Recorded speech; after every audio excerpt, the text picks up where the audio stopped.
Entrecontadas.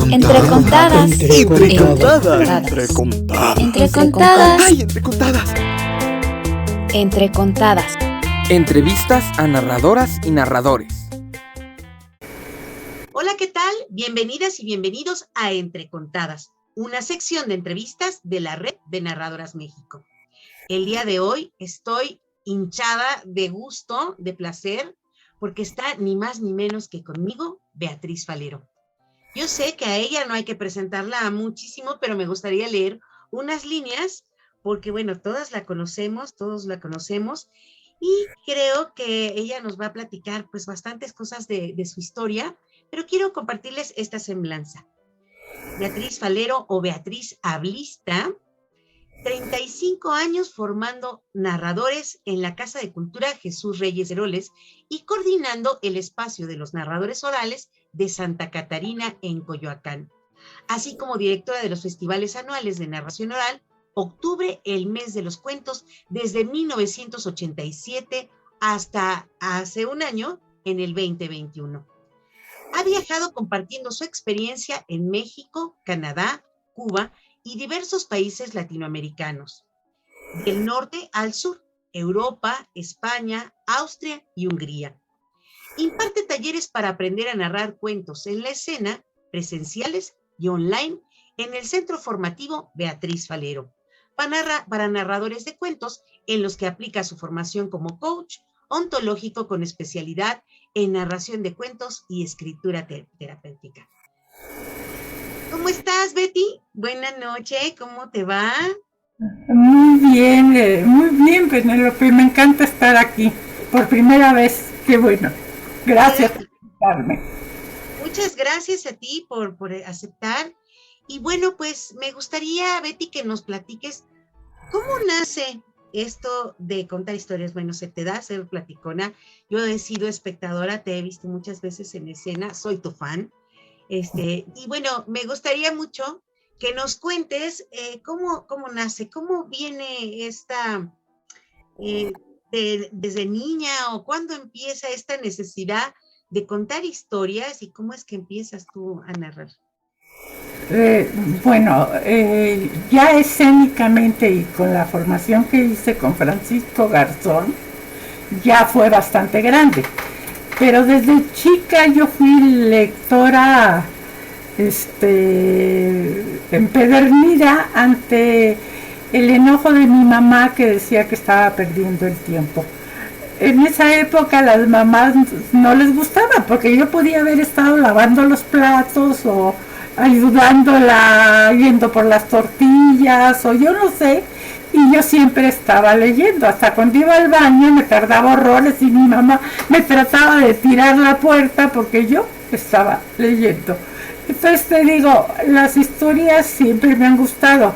Sin embargo, yo leía lo que me caía en las manos, no para aprender, no, se me olvidaba tanto como lo había leído, ¿no?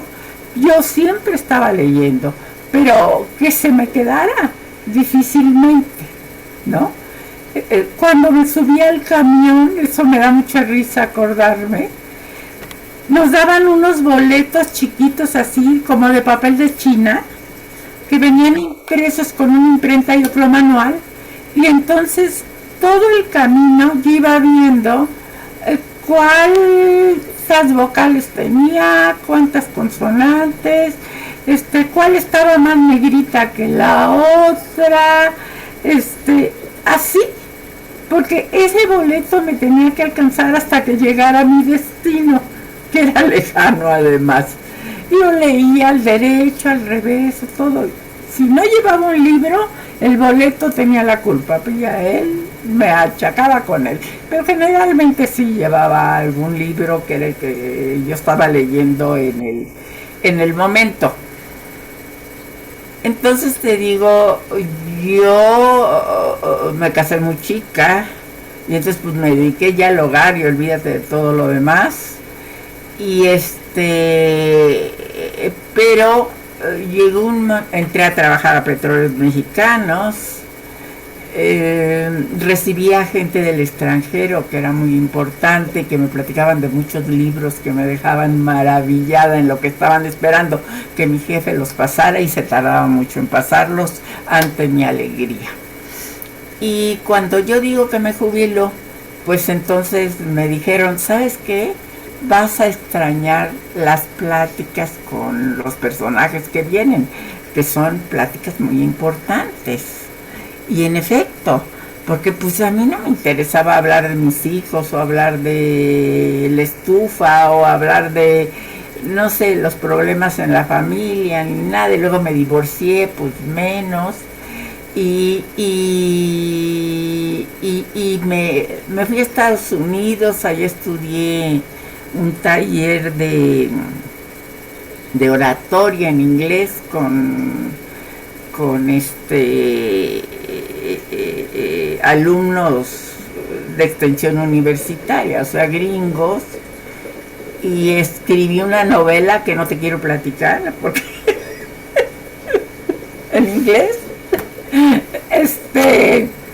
Y luego ya me vine a México, y cuando me vine a México estaba tan alborotada con la novela que había escrito que yo quería escribir una novela en español.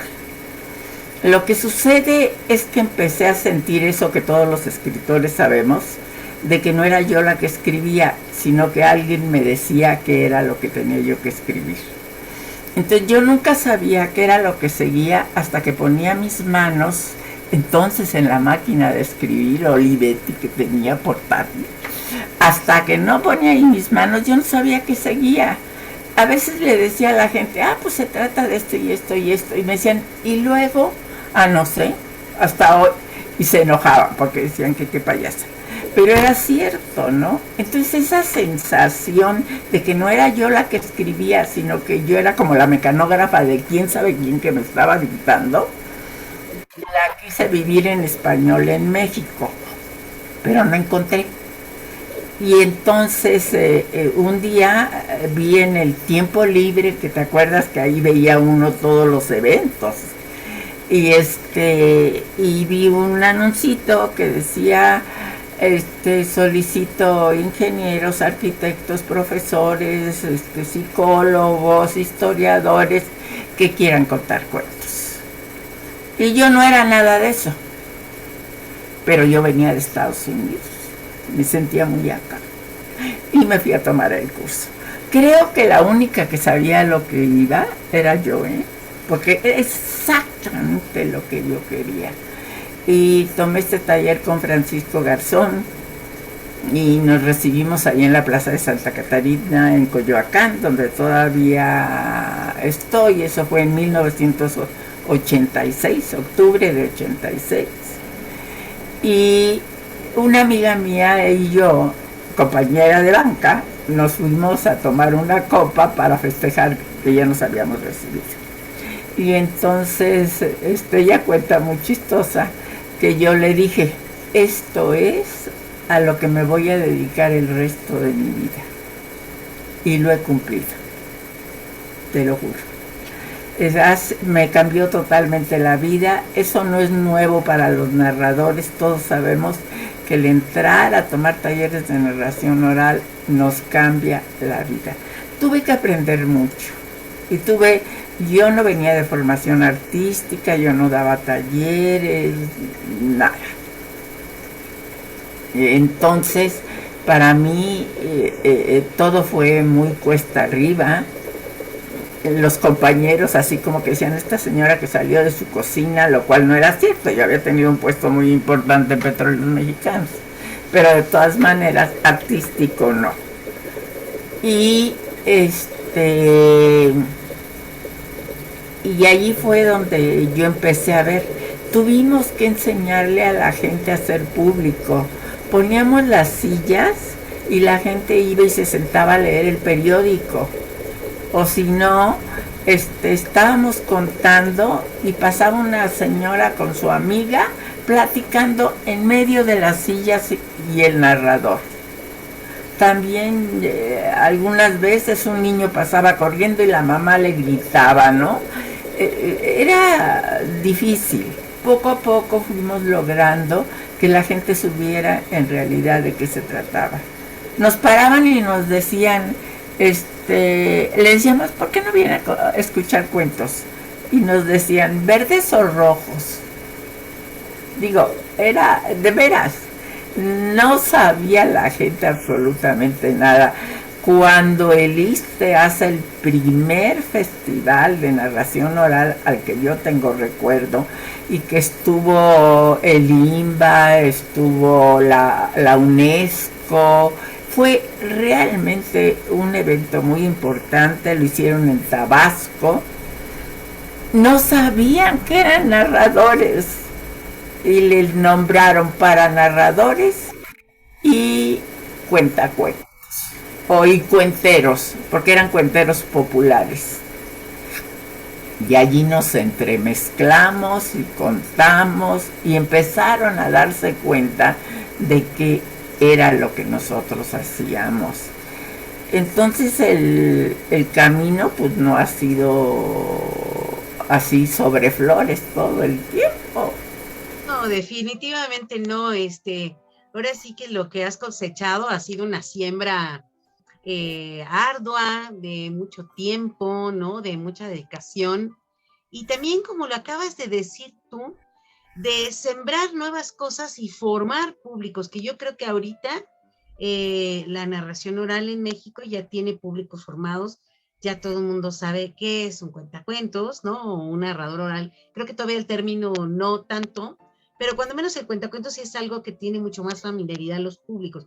Y eso es una cosecha justamente de lo que en cierta medida has hecho tú. ¿Cómo surge esta idea de apropiarse de ese espacio público de forma muy simbólica y volverlo un espacio de los cuentos? Ahorita platicabas eso de sentarse y formar públicos. ¿Cómo surge y bueno, cómo lo has visto también evolucionar? ¿Qué ha pasado en estos años? Cuéntanos. Mira, cuando nosotros empezamos realmente fue muy sorprendente, te digo, porque nadie se imaginaba que se iba a poner ahí alguien a contar en una plaza pública, ¿no? Como que a nadie se le ocurría que pudiera eso ser. Sin embargo, yo hice una investigación por esas épocas y en esa investigación yo decía, ¿por qué la gente prefiere ir a oír a un cuentero narrar cuando hay espectáculos tan maravillosos, con música, con danza, con luces, ¿no? Y una de las razones que encontré fue la identidad. En esos grandes espectáculos que haces, pues realmente nadie se conoce. Bueno, se conoce el grupito que va, ¿no? Y los narradores nos vamos convirtiendo poco a poco en una familia. En esa época lo hice para encontrar a través de la voz del público qué era la narración. Entonces uno de los que fue mi alumno, y luego mi compañero, luego mi amigo, ya sabes que así es, César Urueña, él me acuerdo mucho que cuando le pregunté, ¿y tú por qué vienes a Santa Catarina a escuchar cuentos? Y él me dijo, porque me están esperando. Porque yo sé que aunque llegue tarde, todo el mundo está esperando que yo llegue, ¿no? Nachito, no sé si tú conozcas a don Nachito, me imagino que no, estás muy jovencita. Don Nachito murió hace unos años, pero fue un personaje popular muy importante dentro de Santa Catarina. Él cantaba, y además cantaba la misma canción, y además todo el mundo la sabía, pero déjame decirte que cuando él no estaba, nadie la cantaba, y hasta la fecha no la cantamos, era de él. Y don Nachito, cuando le pregunté, ¿y usted por qué viene, don Nachito? Dice, es que yo saco las sillas, las teníamos en la Casa de Cultura y las sacábamos para que sentara a la gente. Dice, es que yo saco las sillas y a veces ando en otro lugar y alguien me ve y me dice, ay, ¿cómo que lo conozco? ¿Dónde lo vi? Y luego dice, sí, lo vi con los cuentos. Y entonces él decía, sí, porque yo saco las sillas y yo ayudo a la señora Betty para que todo salga bien. Cuando yo veo que está decayendo y se están aburriendo, yo entro y canto. Cuando, sí, o sea, todo el mundo se sentía tan apropiado del lugar. A veces iba por algo al ISSSTE y me encontraba a alguien y cuando yo le decía que yo era de Santa Catarina, me decían, ah, sí, yo conozco al director. Así les decía yo. Sí, el que siempre está presentando. Todos se sentían dueños de Santa Catarina y eran dueños de Santa Catarina. Por eso ahora cuando me dicen que yo soy la magia y la dueña, la coordinadora, la que lo he hecho, les digo, no, la hemos hecho entre todos. Yo sola no hubiera podido. Somos muchos. Algunos han estado los primeros 5 años. Otros han estado los siguientes 10 años. Otros han estado 1 año. Pero todos han dejado su huella en Santa Catarina. Definitivamente, hacer actividades colaborativas, el sentido de la comunidad, es la que genera esa apropiación que hace que los proyectos continúen. Pero sí hay que reconocer, Betty, que aunque se hace de forma colectiva, porque así es, la cultura tiene que ser colectiva, no hay narración sin espectadores, escuchas, aunque sea a través de audios o videos, el otro o las otras personas disfrutando. Pero el liderazgo es una cosa muy importante para la continuidad, y ahí sí, pues las flores te las lanzamos todos, porque de una u otra manera, pues es de necedad, ¿no? La cultura es de ser necio de la cultura porque es muy nutritiva, pero también es muy extenuante porque hay mucho trabajo de por medio en el que se ha hecho. A mí me gustaría que nos platiques un poco cómo has visto tú en estos años que has sido formadora, cómo es que también empiezas a impartir talleres, a generar pues nuevas generaciones, válgame la redundancia, de narradores orales que se han formado contigo, y que esto es un semillero importante en la historia de la narración oral, porque la formación de la narración oral realmente es muy incipiente, porque no hay escuelas. Ahora ya más, me parece que, bueno, la UBA es una iniciativa más consolidada y siento que ya está más tomado dentro de las artes escénicas o que ya hay programas. Pero a ti te tocó en una fase en la que justo estabas, lo decías, el público lo desconocía, pero también otros creadores que no tenían mucha idea, como te pasó a ti, que es una maravilla que una vez que entra uno a la narración oral no la quiere soltar porque es muy nutritiva. ¿Cómo es que has visto y cómo es que empiezas tú a hacer formación y cómo has visto en estos años? Me gusta eso porque es mi anécdota favorita. Gracias por darme la oportunidad. Digo yo, ni por aquí me pasaba que algún día iba a dar un taller de narración oral, y menos que lo empecé a dar como al año de haber tomado el taller, o sea, lo cual era muy pronto, ¿no? Y Francisco, cuando nos formó, como muchos maestros, no nos dijo, ustedes pueden dar talleres, denlos así, o ustedes pueden trabajar en esto, vayan a ver a alguien. No, nada. Él era el que trabajaba, él era el que se presentaba. Algunas veces nos invitaba, pero íbamos como sus alumnos, ¿no? Así. Entonces, yo ya estando en Santa Catarina, estaba yo ahí, y ¿cómo se llama? Y leí en el periódico, en el tiempo libre para variar, que se iban a presentar unos narradores hondureños en Bellas Artes, en la Manuel M. Ponce. Y yo dije, si se van a presentar unos narradores en Bellas Artes, entonces nosotros también podemos, ¿no? Y entonces le dije a porque era a la 1 de la tarde que yo tenía que estar en Santa Catarina, le dije a uno de los compañeros, vete a Bellas Artes, van a estar unos narradores hondureños, y cuando terminen te acercas y los invitas a comer a mi casa. Y dijeron, bueno, se fueron 2, y los demás les dije, llevan algo para comer, ¿no? Hacemos como un buffet. En ese entonces, en todos los buffets, yo hacía el arroz y los frijoles, el tequila y la cerveza, no, las salsas, y todo lo demás lo ponía la gente. Entonces, ya terminé del evento en Santa Catarina y vuélale, yo vivo en Echegaray, o sea que vuélale hasta Echegaray, puse la mesa, saqué las cosas, lo que tú quieras, y estaba terminando cuando oigo que ya van llegando.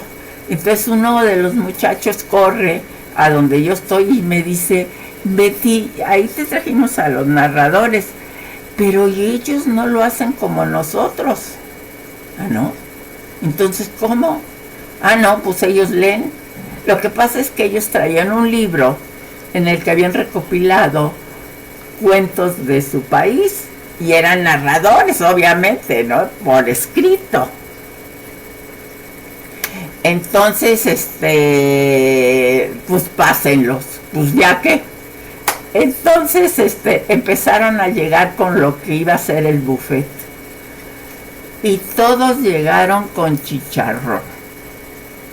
Chicharrón seco, chicharrón en salsa verde, chicharrón con rojo, chicharrón con limoncitos, chicharrón. Ahora sí que les dimos chicharrón. Y venían, además de ellos, una persona que los andaba paseando, ¿no? Y cuidando, y también llegó. Y se sentó, muy serio él así, el señor. Ya empezamos a platicar, a servir el tequila, lo que quieras. Y entonces él dijo, ¿y ustedes qué hacen? ¿O cómo le hacen? Ah, le digo así. Y me levanté y le conté una leyenda. Y entonces dijo, ay, qué bonito, yo soy de Honduras. Y a las 12 de la noche en Honduras se contaban por radio cuentos de terror. Ay, le digo, aquí también y nosotros también. Así es que ahí va otra, de miedo, ¿no? Y entonces sacó una tarjeta y me dijo, la espero mañana en mi despacho. Y yo agarro la tarjeta y era el subdirector de nuevos proyectos de cultura en el ISSSTE. Así es que, bueno, mis compañeros no pudieron ir, yo fui, me entrevistó un psicólogo y le dije, no, yo no vine a esto, yo vine a conseguir trabajo para el grupo, para ir a escuelas o algo. Yo no sé dar talleres, yo no sé hacer proyectos, no, ya me voy a mi casa. Dígale a Vicente que muchas gracias. Y me regresé a mi casa. Y de ahí me hablaron para decir que fuera otra vez, pero así, categórico, orden.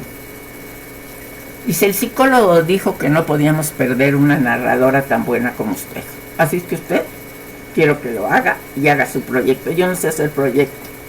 Entonces me sacó unos proyectos y me dijo, mire, así, hágalo. Y así fue como quedé de directora de un proyecto del ISSSTE, y te digo, que fuimos por toda la República y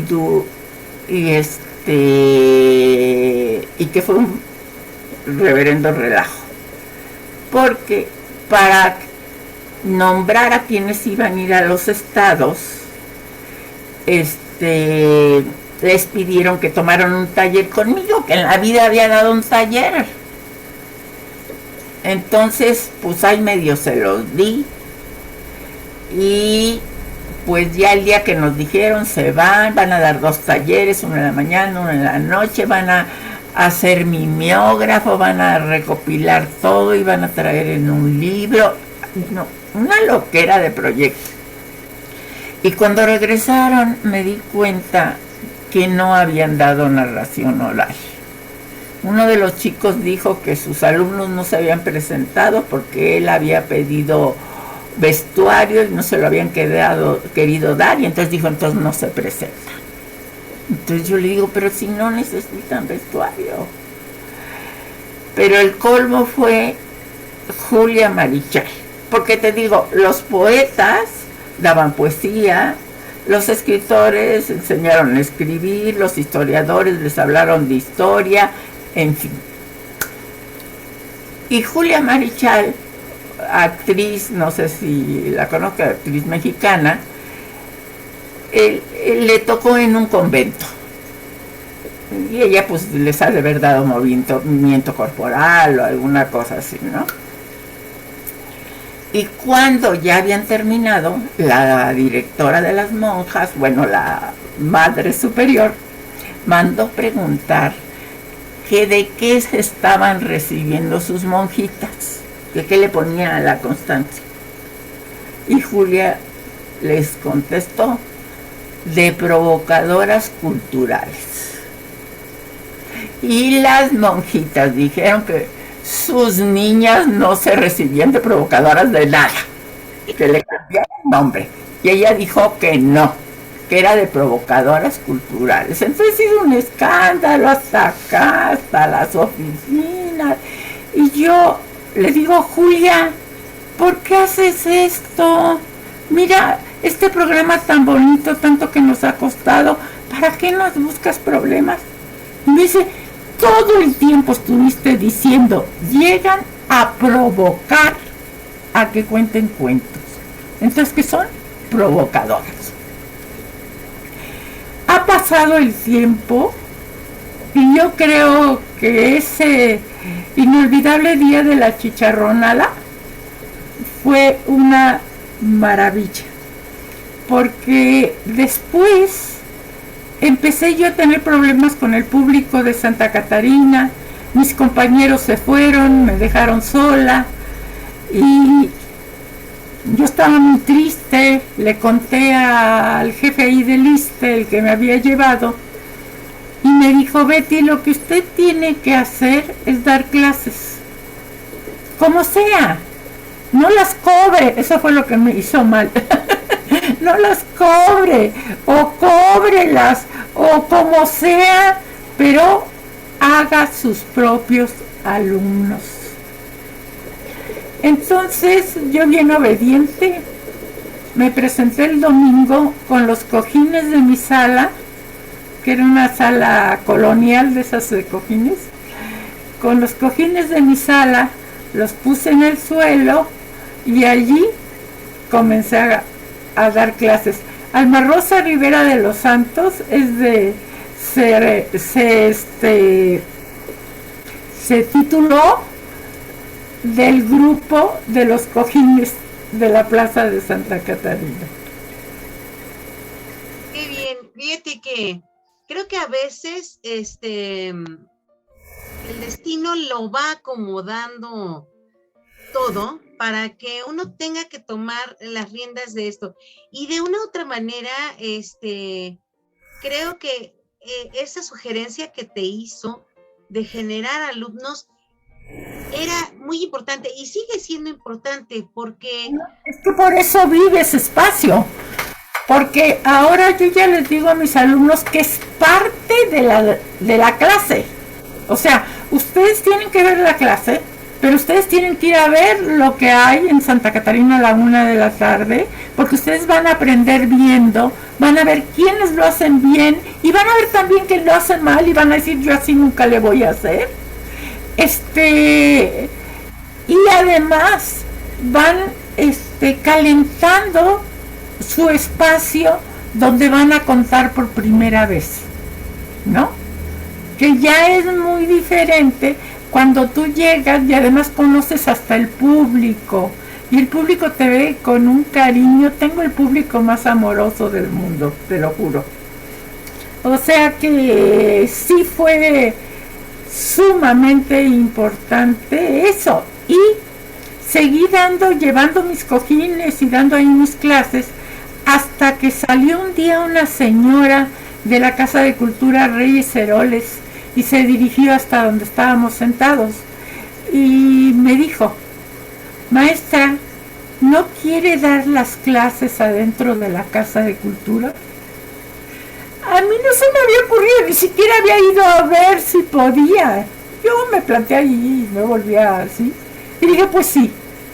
Y así fue como entré ya como de la plantilla de la Casa de Cultura Reyes Heroles en Coyoacán. Que bueno, ahorita ya tenemos... La casa tiene 36 años y yo 35 en la Casa de Cultura Reyes Heroles. Estás inventariada, Betty, en la Casa de Cultura. Y en la plaza, déjame decirte que cuando va a haber un evento en la Plaza de Santa Catarina, a la hora que yo estoy, me pide en la Dirección de Cultura permiso. Porque a esa hora es mía. Yo soy dueña de la Plaza de Santa Catarina, haz de cuenta, de 12 a 3 de la tarde. Y enhorabuena, porque hay que apropiarnos de los espacios. Creo que es el lugar en donde se da la convivencia en muchos sentidos. Y muchas de las anécdotas que ahorita cuentas son parte de esa dinámica social indispensable para que todo fluya bien y también construir la historia de ese lugar en sí.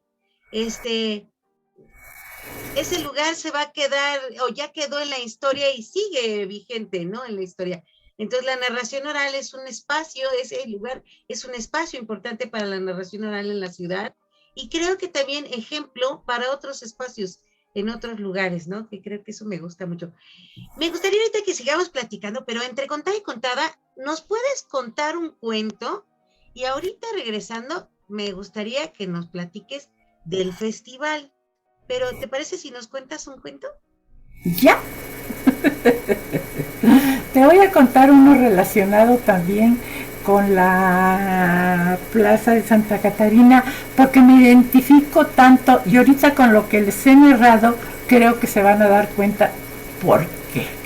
Había una vez en un pueblo un grupo de campesinos que todos los días salían muy temprano, ya saben, todavía oscuro, de madrugada, y se iban al campo a trabajar. Y como buenos campesinos, pues ya a las 12 del día y el sol estaba tan en lo alto, ellos estaban ya tan agotados que regresaban a sus casas. A la hora que ellos venían caminando era lejos, no eran 3 pasos. Entonces a la hora que venían caminando, venían asoleadísimo. Y el único descanso que tenían era que a medio camino había un árbol. Así es que se sentaban a la sombra de aquel árbol, tomaban un poquito de agua, si traían alguna cosa de comida que les hubiera puesto su esposa, además se la compartían, descansaban, se volvían a levantar y seguían camino hasta su pueblo. Un día, cuando venían de regreso, iban a sentarse. Salió el dueño de la casa de enfrente. Era un casero, un hombre riquísimo, que tenía muchísimas tierras. Así es que salió y dijo: no se pueden sentar abajo de ese árbol. Y dijeron: ¿pero por qué? Dice: porque ese árbol es mío, está frente a mi casa. Bueno, pero está del otro lado, no les causamos ningún problema. Pues no, porque yo lo he visto crecer y mando a mis sirvientes a que lo rieguen. Ese árbol es mío y ustedes no se pueden sentar. Pues yo le voy a hablar a la policía si ustedes siguen ahí para que se los lleven. Y entonces el más líder le dijo: pero ¿cómo que? ¿No ve que el cansancio es enorme? Podríamos hasta morir de inanición por si no tenemos un espacio. Y voltea usted a ver y no hay donde podamos estar bajo una sombra. Y él les dijo, pues cómprenmela. El hombre se le quedó viendo y le dijo, ¿y cuánto cuesta?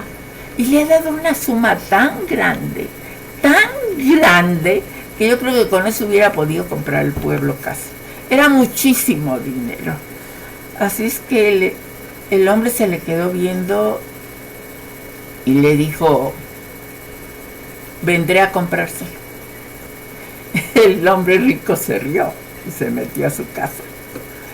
Pero este hombre se fue a su casa a pensar qué haría. Y tomó una decisión. Reunió a todos los campesinos del pueblo y a los que no eran también. Les explicó la situación y les dijo, voy a pasar todas las semanas para que me den lo que puedan para juntar, para comprar la sombra del árbol. Y así lo hizo. Pasaron años, ¿eh? Todas las semanas pasaba y juntaba el dinero que le daban. Y un buen día agarró una carreta, subió las bolsas con monedas y se dirigió a la casa del hombre rico y tocó. Y el hombre rico salió y dijo, ¿qué quieres? Vengo a comprar la sombra del árbol. Sí. ¿A poco juntaste el dinero? Cuéntelo, ahí está. Al rico se le hicieron los ojos así, ¿no? Sí, era muchísimo dinero, entre monedas y lo que quieras, pero era muchísimo dinero. Así es que dijo, bueno, pues está bien, son dueños de la sombra del árbol. Y riéndose, jala la carreta y el hombre le dice, no, este es un negocio. Tenemos que hacer un contrato en el que usted me diga que nos ha cedido la sombra del árbol y que se la hemos pagado.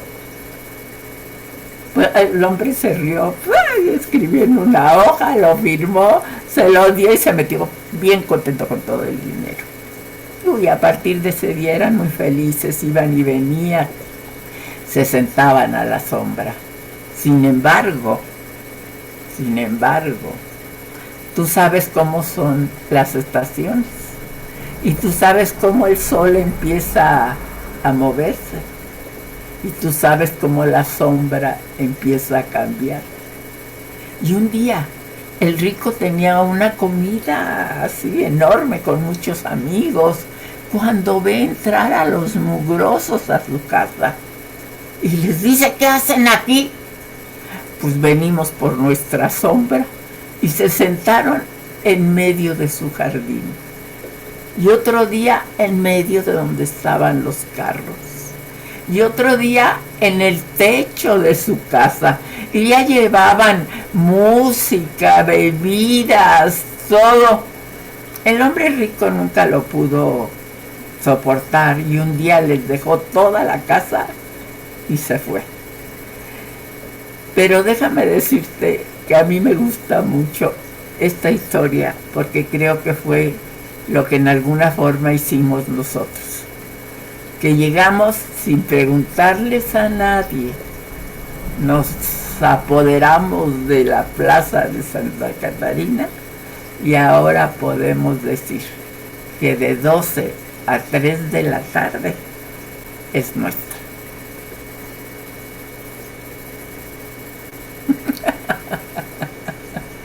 Qué bonita, qué simbólica, súper simbólica. Y además, muy ad hoc ahorita lo que platicabas, tal cual de apropiarse del lugar y también de las enseñanzas y también de la capacidad de convivir y la capacidad de ser paciente, pues porque es bien indispensable reunirnos a no hacer nada o hacer todo en el lugar, ¿no? Eso está muy, muy bonito. Y a ver, cuéntame, ¿cómo fue que entonces, bueno, ya construyes este espacio, construyes este espacio de formación también a través de la Casa de Cultura? ¿Y cómo nace el festival? ¿Cómo inicia? porque bueno, hacer un festival y continuarlo, porque a veces nos da la buena fortuna, la ruleta a favor o la pirinola toma todo, pero luego todos ponen, ¿no? O sea, nos toca como de todo en eso de cuando tiene uno una iniciativa independiente, que a veces hay pues mucho para aportar y a veces nada. Y bueno, pues la colaboración de todos es súper importante, pero ¿cómo nace esta idea? ¿Cómo es que lo empiezas a construir? Y bueno, ¿qué has visto? ¿Qué has vivido a lo largo de estos años? Que bueno, pues ya son muchos realizando el festival. Mira, lo que pasa es que, como tú dices, las cosas vienen y uno se encuentra ahí y ya. Es como cuando tienes un hijo, ¿no? Bueno, ahí pones un poquito, pero ya después, aunque quieras, no te puedes echar para atrás, ¿no? Entonces, sí he sido muy de ritos. Yo creo que gran cosa de Santa Catarina son los ritos. Pero también, pachangosa, fiestera. Entonces, desde el primer año, como ya me mandaban de la Secretaría de Cultura, de Conaculta, al interior de la Socicultur, que era entonces ¿cómo se llama? Al interior de la República, yo daba clases, etcétera. Entonces, el primer año yo ya tuve fiesta. No te sé decir si hice un pastel y unos refrescos, pero de que hubo fiesta. Y de que hubo invitados. Y yo lo tomo como que es mi primer festival. Porque, digo, cualquier compañía no es como ahorita es. Empiezan vendiendo tornillos, luego llantas, luego coches, digo. Así yo digo, bueno, pues hice un fiestecita, pero ya tenía gente de fuera. Ya en 1990, Francisco Garzón y por idea de... Ay, Dios mío, se me fue su nombre. El director de Fino, Armando Trejo. Sí. Por idea de Armando Trejo, me dijo, oye, si ya lo haces, ¿por qué no le pones festival? Puede ser festival nacional y luego internacional. Cosa que, te digo que la gente ha sido muy linda conmigo. Entonces, pues ya, rápidamente se convirtió en festival nacional, mis fiestecitas, y seguí invitando a la gente, ¿no?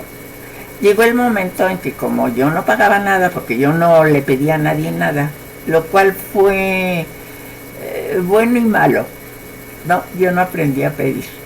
Pero fue bueno porque yo nunca dejo de hacerlo porque no hay dinero. O sea, Santa Catarina se hace. Y hay mucha gente que con mucho gusto lo hace. Gente que en otros lados no lo haría. Vamos. En Santa Catarina sí. Por la mística que hay ahí. Y empezamos a ver que nuestro compañero de toda la vida era un árbol, el árbol bajo el cual contamos cuentos. Entonces, también eso fue, empezamos a estar muy contentos. Teopilsin Gutiérrez, una señora linda que estaba muy enferma y se alivió contando cuentos, falleció y pidió que sus cenizas las pusieran en el árbol de Santa Catarina para seguir escuchando cuentos. Hay historias tan increíbles, ese lugar está tan lleno y una persona, ay Dios mío, ahorita se me fue su nombre, también anda contando cuentos. Bueno, ella, si me acuerdo ahorita te digo, hizo un cuento en el que decía que el árbol de Santa Catarina en las noches contaba los cuentos que había oído en el día. Y a partir de eso empezamos a hacer un poquito más redondito el cuento, más redondita la historia. Empezaron los compañeros a viajar y a contarla en dónde iban, ¿no? Ahora los muchachos que hacen los recorridos lo cuentan como un hecho. Entonces se volvió esto. Hay gente que viene del extranjero nada más a contar bajo el árbol de Santa Catarina para que se queden ahí su palabra, ¿sí? Y yo lo creo fervientemente. Yo creo que ahí está Moisés, yo creo que ahí está Geo, yo creo que ahí están todos, Don Nachito, todos los que se nos han ido, ahí están seguramente. Por lo menos el Día de Muertos. Y y un día, pues dije, tantos años de amaciato con el árbol, me voy a casar con él. Y entonces hice mi celebración de boda y una persona del público dijo, no, Betty, tú no te puedes casar con el árbol. Dije yo, ¿por qué no? Porque es árbola. ¿Cómo que es árbola? Sí, en la mexicanidad nosotros creemos que los árboles que tienen horquetas son las hembras. Y los machos, pues son los que nada más es un tronco. Y esta es hembra. Y entonces yo le dije, pues, ay, mira, ya tengo edad para cambiar. Así que no me importa. Me caso con la árbola. Entonces ahora estamos casadas, la árbola y yo. Llegaron los ay, se me fue el nombre, que es Rosa María Durán, Apolonio Mondragón, Emilio Lomen, que son los abuelos, ay, se me fue, los abuelos de la mexicanidad, de cuenta, pero no es eso, de la náhuatl. Y entonces ellos nombraron el espacio el Santuario de la Palabra. Desde ese día, bueno, yo soy la señora Beatriz Abelista de Árbol, de Árbola, de Árbola, y el guardiana de la palabra, porque ahí es el lugar. Entonces son muchas cosas, muchas historias. Ahora estoy escribiendo el libro. Ojalá y lo puedo sacar para octubre. No puedo esperar, porque todas estas cosas, Penélope, por eso te agradezco tantísimo y cómo has ido llevando la entrevista, porque me has permitido decirle a la gente que no ha sido que nada más me paré ahí y ya contamos y fuimos famosos, sino ha habido muchas cosas buenas, cosas no tan buenas, pero siempre hemos podido sortearlas y volver a subir, volver a encontrar nuestro espacio, ¿no? Y bueno, con la ayuda de mi consorte, la árbola, pues sigue y seguirá cuando yo ya no esté. Por fortuna. Y fíjate que yo creo que, bueno, la pandemia movió a todos, nos mandó a casa, nos modificó la vida pública, la vida cotidiana, al sector cultural también nos modificó el trabajo, ¿no? Pero creo que el festival continúa y eso es algo de reconocer, que todos estos años que has formado públicos, porque tú lo dices, suena fácil, pero en realidad también hay una serie de cosas, como lo dices tú, buenas y no tan buenas, que van sumando experiencias y anécdotas, y que también eso es un trabajo como el de los campesinos de la historia que acabas de contar, en donde es una jornadota de trabajo, desde mete las sillas, desde quién va a estar, todo el trabajo de programación, aún sea un espacio para los alumnos, porque creo que algo importante dentro de la narración oral es que hay que aprender contando. O sea, sí aprendes viendo y escuchando a otros narradores, y hay que aprender también contando y explorando con los públicos. La interacción con el público es indispensable en la narración oral. Creo que nos hemos mudado a los entornos digitales porque no nos quedó de otra, pero los cuentos, pues en persona, es un espacio íntimo que, aunque está en el espacio abierto, esto que tú ahorita nos vas platicando, de que ya está dentro de la historia, de que ya se han ido tejiendo otras historias, de que las personas van a ver ese árbol como otros árboles famosos, como el del tul, el de la noche triste, no sé, muchos árboles que existen, o la árbola, ¿no? Bueno, la árbola, en este caso, creo que es una historia que has ayudado a que se construya poco a poco y que se vuelve la plataforma para muchas narradoras y narradores, porque se vuelve un espacio de suma importancia en la historia de la narración oral de la Ciudad de México, y me atrevo a decir del país, porque eres pionera en la narración oral, como otras compañeras y compañeros que comenzaron a narrar desde hace más de 3 décadas y que han ido viendo, pues, con los años toda esta diferencia. Me gustaría que me digas en tus palabras, ¿cómo has visto en estos años cambiar la narración oral? ¿Cómo la has visto tú, el fenómeno de la narración oral en estos años? Fíjate que es enorme. Digo, ya no decir el pasar al online, ¿no? Pero es enorme porque cuando yo empiezo a narrar, pues era una manera de narrar muy ortodoxa. Lo que es más, yo me acuerdo que yo me vestía de ropa de algodón y guarachito, para que la gente viera que cualquiera podía contar. O sea, no se me ocurría vestirme de luces porque iba a estar yo ahí. Con el tiempo fui cambiando, ¿no? Y claro que veíamos mal que tocaran música, que cantaran. Después yo ya hice espectáculos con músicos, ¿no? Pero en un principio eso era que no se entendía. Y también algo que ha apoyado estos cambios es que han entrado de diferentes disciplinas. O sea, la narración oral no es nada más el pararse y narrar.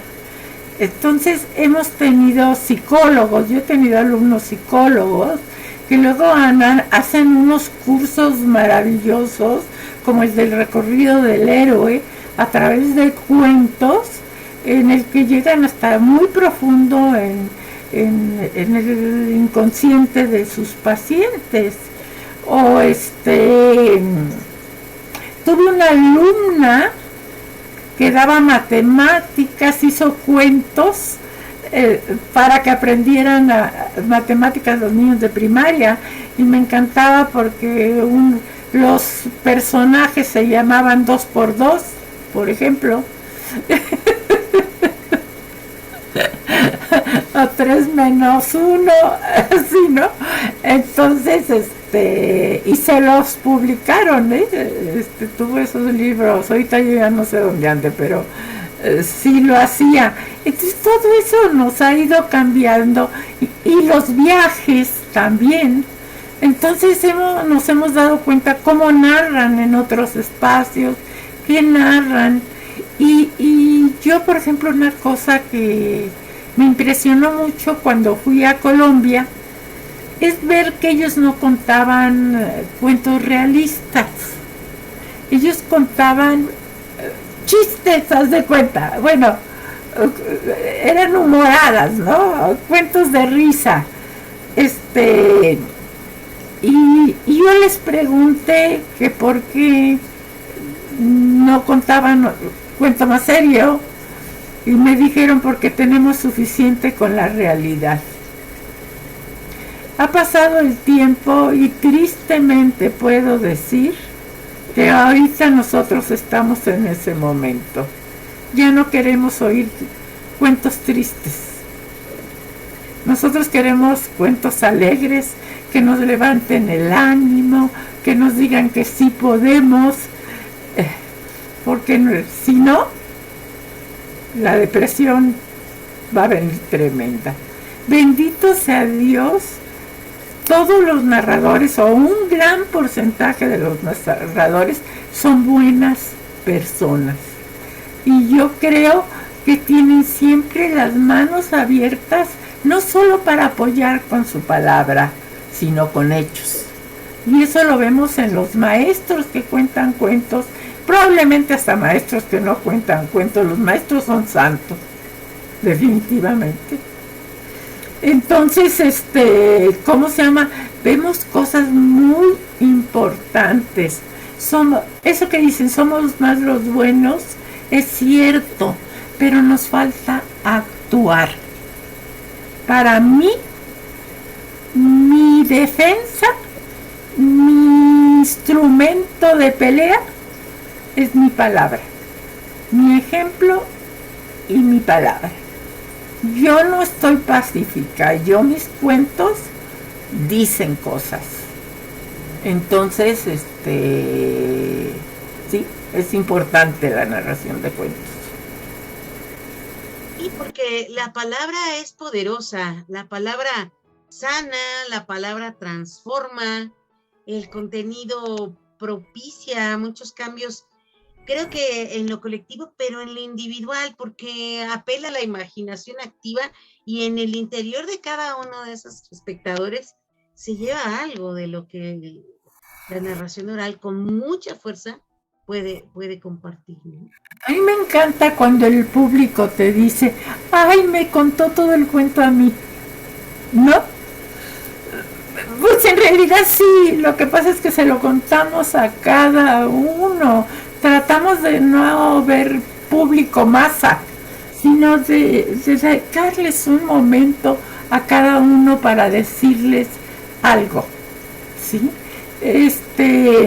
Verne, pero no el de la novela, sino el psicólogo, Verne decía que cuando nacemos, nosotros estamos como blanquitos, no tenemos nada, pero nuestros padres nos van moldeando. Entonces con sus cariños, con sus apapachos, con sus abrazos, con sus besos, nos acostumbran a eso. Pero cuando uno crece, ya no puede andar apapachándose al jefe, o bueno, sí puede, pero no es lo que más, o con todos los compañeros. Pero uno necesita ser apapachado. Y entonces los adultos cambian esos apapachos por palabras. Caricia, dice, es aquello que te lleva al reconocimiento de que ahí estás tú y eres valioso. Entonces, si tú llegas y le dices a alguien buenos días, ya le diste 2 caricias. Y él te va a contestar, muy bien, gracias. Y ya te las devolvió. Si un día pasas y andas distraído y no lo saludas, él se va a sentir muy mal. Le falta su cuota de sus 2 caricias. Y va a decir, ¿y ahora por qué no me las dio? ¿Sí? Entonces, cuando uno cuenta cuentos, está acariciando a la gente. Pero la gente lo está acariciando a uno.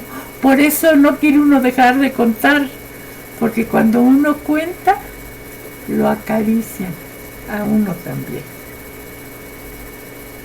Y no somos adictos a ese afecto amoroso de los espectadores, definitivamente. Betty, ¿y cómo entras a ser coach? Cuéntanos de esto que emprendes, y bueno, vas a dar un taller ahora en febrero, para que nos des el chisme completo. Tienen tiempo para inscribirse ya rápido, tomen nota. Platícanos un poco como del taller que vas a dar, y bueno, también esto que haces tú de coach. Sí, mira, yo me autorizó la Secretaría de Educación Pública a hacer sesiones de coach, Y yo, bueno, claro, me especializo en lo que yo sé, que es la narración oral. Este, en realidad, hace muchos años, mis alumnos me buscan mucho para un consejo, para un apoyo, de ese tipo de cosas, para contarme sus problemas, ¿no? Y yo trato de ayudarlos a salir. Pero a mí nunca me gusta hacer las cosas sin haber estudiado, así es que vi que había un curso muy corto, rápido, y obviamente pues necesito estudiar mucho más, pero ya tengo la autorización de la Secretaría de Educación Pública, entonces ya con eso, bueno, puedo hacerlo. Ya he hecho algunas, no muchas, pero algunas sesiones con éxito. Y entonces, todavía no sé cómo lo voy a trabajar, pero sí sé una cosa, que lo voy a trabajar ayudándolos a los alumnos a saber por qué tal cosa les tropieza y no pueden seguir adelante. Porque en algún momento se les baja el entusiasmo y dicen que, ay no, ya, al diablo, ¿qué es lo que pasa? Porque nadie los obligó a llegar a mí, a llegar a la narración. Fueron porque querían y porque pensaron que sería lindísimo contar. ¿Qué pasó en ese lapso que empiezan a tener problemas? Entonces ahí es donde entraría como coach, y al terminar cada trimestre, son 3, ahorita tengo 3, cada trimestre les daría una sesión de coach para que viéramos cómo van. Eso es como ahorita lo tengo. Seguramente lo voy a modificar, porque bueno, las cosas así son, ¿no? Mis clases, yo no doy ahora las clases igual que el primer día, ¿no? Entonces, seguro que van a modificar, pero mi razón para tomarlo fue esa, poder, y me encontré con un problema enorme para mí, porque todo el mundo me decía, no, pues tú que hablas y que dices y que sabes y que bronca, pues qué bien. Pues sabes que yo llegué y me dicen, usted no va a hablar. El coach no habla. Porque el único que sabe su problema es el coach, o sea, el paciente. Él es el que sabe qué circunstancias, por qué le duele, por qué le lastima, por qué no puede salir adelante. ¿De qué le va a aconsejar usted? Usted no va a hablar. Entonces yo lo único que hago es irlo guiando a través de preguntas para que él solito vaya encontrando su camino, ¿sí? Vaya encontrando. Y se me hace maravilloso porque hasta cuando da uno clases les dices, no, haz esto. Y no lo hacen. Te lo devuelven, pero en otra forma, ¿sí? No lo hacen. En cambio, si tú le dices, ¿cómo lo harías? Y ellos dicen, pues, probablemente lo haría así. Eso sí lo van a hacer, eso se les va a quedar, y eso es de ellos y de nadie más. De eso se trata el trabajo del coach. Claro, de llevarlos hacia encontrar procesos, ¿no? De forma individual, ¿no? Pero bien indispensable, y creo que muy necesario, no solamente para quienes estén en la narración oral, porque la narración oral, creo que la exploración a través de la narración oral posibilita en muchos sentidos a muchos oficios. Siento que suma, lejos de restar. Pero creo que siempre es importante buscar ayuda, en muchos sentidos, y bueno, el arte pues es una herramienta también muy poderosa, ¿no? Cuando te sientes atorado. Yo, ¿cómo hubiera querido saber de esto en algunos momentos en que yo decía, ay, quisiera que alguien me empujara, me aventara. No puedo hacerlo. Yo me levanto con todas las ganas de hacerlo y no lo hago. ¿Cómo le hago? No. Si yo hubiera sabido que esto existía, esta forma de llevarte a hacer las cosas que no puedes, ¿no? Y también desde hace muchos años me gustó leer mucho de la grafología y de la sanación por medio de la escritura y etcétera. Y ahorita me cayó un taller de ese tipo que me reafirmó lo que yo ya había aprendido y aplicado a mis hijos, porque a mis hijos les aplicaba lo que yo iba aprendiendo cuando ellos estudiaban. También a través de la escritura ir corrigiendo problemas. Y definitivamente pues la escritura también es un canal. Es palabra hablada, palabra escrita, palabra pensamiento, palabra leída. Y ese circuito completo nos reafirma y nos ordena también la mente, el pensamiento, las ideas, ¿no? Perdón. Perdóname, es que estoy mucho en contar anécdotas. Yo soy muy de contar anécdotas, como ya pudiste ver. Todo lo cuento con anécdotas. Entonces, en esta clase, yo eso mismo les digo a mis alumnos, pero yo nunca lo había hecho. O sea, yo tenía la teoría, pero yo no lo había hecho. Entonces, en este curso me pidieron que yo buscara qué me dolía de lo último que me había pasado, qué era lo que todavía me dolía, ¿no? Y que lo escribiera. Entonces lo escribí y me dieron media hora, o sea, muy buen tiempo para escribirlo. Y cuando terminé, digo, pues ya. Y dice, bueno, ahora cámbiale el final. ¿Cómo que cámbiale el final? Pues no le puedo cambiar nada. Sí, cámbiale el final. ¿Cómo tú piensas que te hubiera gustado que hubiera sido? No, hombre, me cambiaron la vida. Le cambié el final. Hay una cosa muy interesante, que es que el cerebro de uno, si tú lo dices, se lo cree. Cada vez que recuerdas una anécdota, diremos, como ya pasó el tiempo, ya la ves diferente.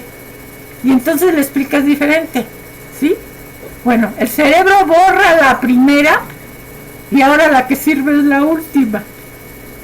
Entonces, si tú cambias ese final para tu bien, el cerebro ya no le va a doler ni va a recordar cómo era, sino que va a recordar como tú quieres que hubiera sido, como una realidad. Me encantó.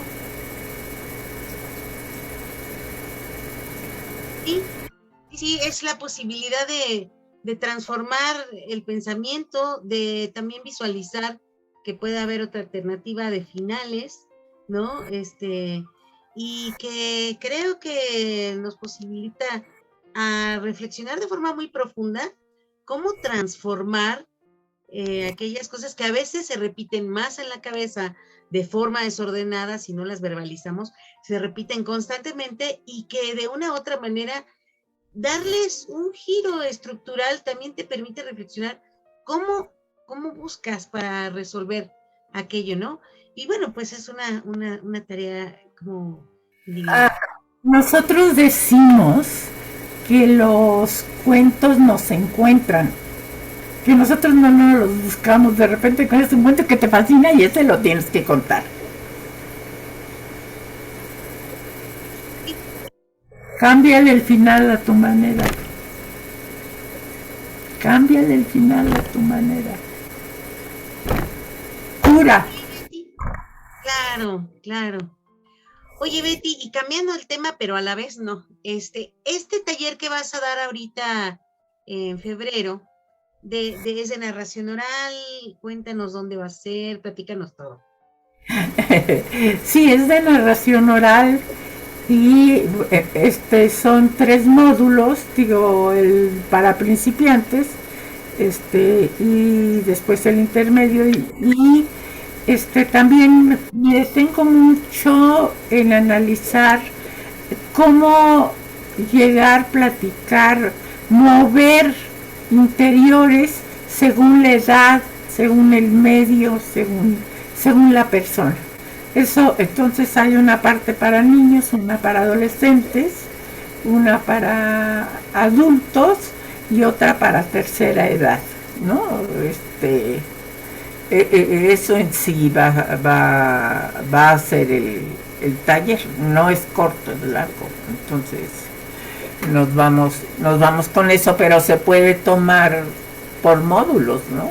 Digo, según lo que les interese, y es online.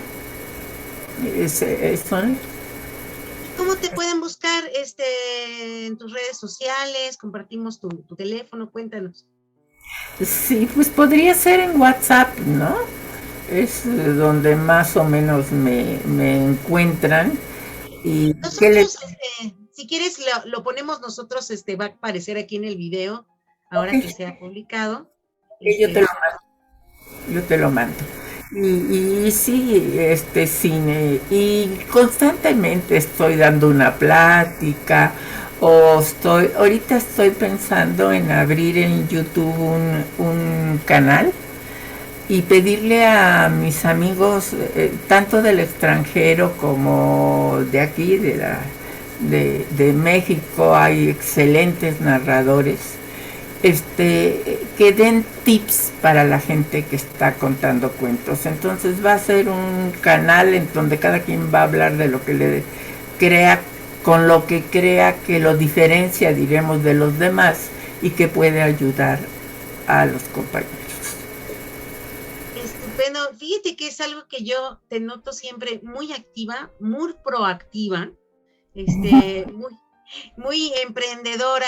Eso es algo que creo que celebro que así seas y que nos motiva que tú continúas, que estás siempre muy presente. Además, déjame decirte que también eres bien taquillera, porque me ha tocado entrar justo a ver charlas o has participado en festivales. Bueno, me ha tocado ahora verlo en línea y hay mucho público, te sigue mucho público, y eso es algo que has ido tejiendo muy lentamente, ¿no? En un entramado, pues justamente de muchos narradoras y también de público y otras personas que les gusta disfrutar de tu trabajo. ¿Te parece si ya para concluir el programa nos cuentas una última historia y ahora sí ya nos despedimos? Ah, caray. Una última historia, ¿cuál te cuento? Ahí hay una de las que narraba yo en Xochimilco que me gusta mucho, y es de un príncipe azteca. Este príncipe azteca ya estaba en edad de merecer, así es que el papá pues dijo, lo voy a llevar a presentar al reino vecino, donde vive una princesa preciosa, y además podríamos hacer trato con las tierras y a ver si se entienden, ¿no? Entonces lo llevó y fue el príncipe, pero pues platicó con la princesa y nunca regresó a verla. Eso no era lo que él quería. Él no quería que su papá le dijera con quién se casara. Digo, príncipe y su padre rey, pero él quería encontrar el amor por sí mismo. Así que después de trabajar todo el día, pues agarraba y se iba a caminar por los canales de Xochimilco y a pensar, ¿sí? Y un día, pues se le fue haciendo tarde, se sentó a las orillas del canal y de repente sintió como una luz muy fuerte y alzó la mirada y pudo ver una estrella, pero era una estrella diferente a todas las que había visto.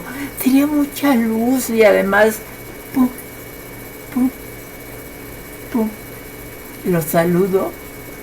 El príncipe también lo saludó y se quedaron ahí viéndose, saludándose, hasta que ya iba a amanecer y la estrella se tuvo que ir a otro lado y él pues regresar a su casa. Al otro día, tempranito se fue a buscar a su estrella y en efecto esta salió y otra vez ¡pum! ¡Pum! ¡Pum! La saludó y el príncipe pum pum pum pum.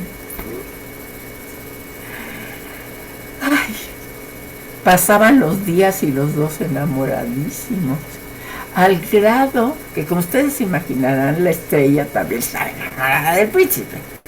Así es que le pidió al creador que la dejara bajar. Y el creador padre al fin aceptó. Así es que esa noche cuando llegó el príncipe, pues ella lo saludó. Pero no solo eso, sino que empezó a descender hasta que allí, frente a él, se convirtió en una bellísima mujer. Y los dos se abrazaron y se besaron. Ay, pasaron una noche maravillosa, pero pues la estrella otra vez se tuvo que ir para el cielo y él con su papá, el rey. Una tarde, cuando ya había bajado la estrella y estaban abrazados, pasaron unos hombres y los vieron y se fueron de chismosos a decirle al papá, al rey, a decirle que su hijo estaba abrazado de quién sabe quién. Y el rey se puso furioso, porque eso quería decir que no veía a la princesa, que no se iba a casar con ella, que no iba a tener las tierras. Así que le habló a un arquero y el arquero fue con él y donde les dijeron que estaban, se escondieron atrás de una enramada. Y cuando al fin bajó la estrella y cuando los dos se abrazaron, el rey dio la orden. Y el arquero, con tan buena puntería, cruzó el cuerpo de la mujer estrella y la del príncipe después. Y dicen que los dos cuerpos cayeron en el agua de los canales y que los dos, al ir cayendo, le pidieron al creador que por favor no los separara. Y cuentan que el creador, padre al fin, se los concedió, porque la mujer estrella se convirtió en una bellísima flor, mientras que llegaba un colibrí a libar de su miel. Y es que cuentan los viejos que a mí me narran estas historias, que cuando uno necesita algo,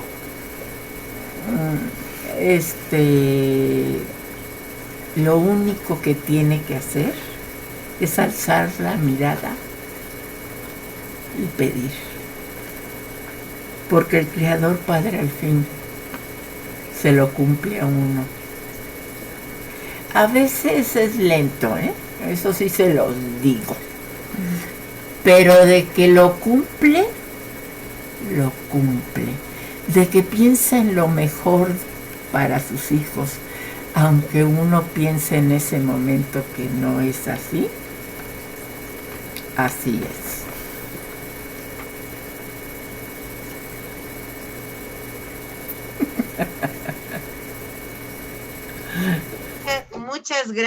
Muchas gracias por compartir pues con nosotros tus saberes, tus conocimientos, tus historias, tus anécdotas, que gran parte de este programa siempre les preguntamos anécdotas. Maravillosamente no te las tuve que preguntar porque eres una charlista profesional que le encanta contar anécdotas. Me gusta mucho. Yo creo que justamente las anécdotas nos nutren y nos hacen conocer pues un pedacito de ti. Muchas gracias, Betty.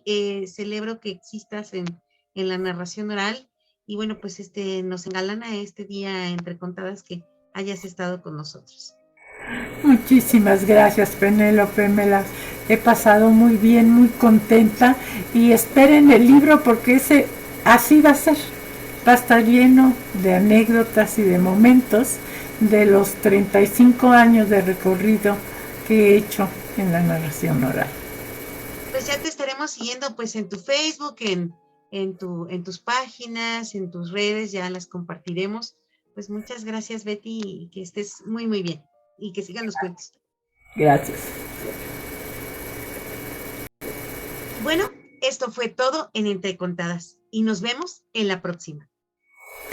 Red de Narradoras México.